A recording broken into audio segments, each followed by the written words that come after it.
Waiting to see doctors are about as bad as you could imagine. Right now, at least 57,000 veterans have been waiting 3 months or more for their first medical appointment.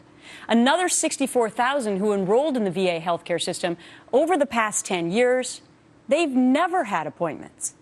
The audit also finding 13% of VA schedulers reported supervisors telling them to falsify appointment dates to make waiting times appear to be shorter. So the big question is, why'd they do it?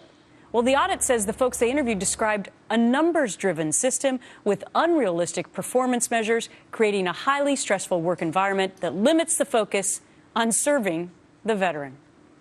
Indiana Congresswoman Jackie Walorski is a Republican on the Veterans Affairs Committee, and she is my guest today. You know, when you hear that quote as to why they did this or what the motivation is, it just makes you so angry, doesn't it? Well, yeah, and I think it's sad, Gretchen. I think that this report confirms what we talked about a few weeks ago, that there was a systemic problem in the VA, 57,000 people right now still waiting, and 112 additional facilities that have been flagged for further investigation. And one of those is in my state of Indiana. It's the Indianapolis Clinic.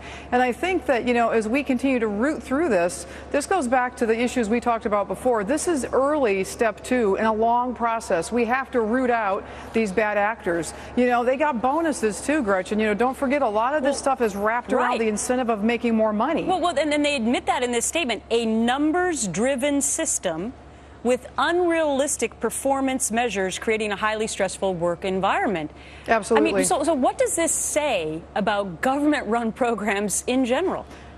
Well, I think it says what we've been saying is that, you know, this has been a disaster. It's a tragedy for the country. And I think we have to root out and drill down on this thing and root out these bad actors, or we're going to have this happen all over again, no matter who is in a leadership position. But will this audit, Congresswoman, do anything to make things better for our veterans, to find solutions?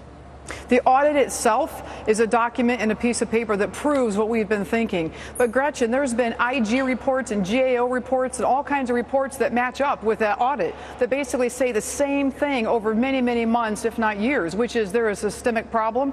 Somebody has to get to the bottom of it, and that's where the committee itself has jurisdiction. We have to be able to commit and focus on the oversight, keep politics out of this thing, and drive for solutions. And I'm not convinced, you know, I don't know if this interim leader we have, it's too early to tell if he's going to be able to root down to the level that this needs to be rooted into. I have no idea. He's brand new.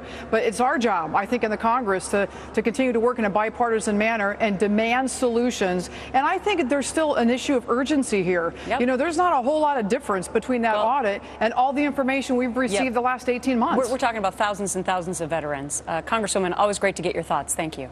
Thanks, Gretchen. Appreciate it. So New York Mets second baseman Daniel Murphy received plenty of criticism from fans, even a pair of New York area sportscasters, for his decision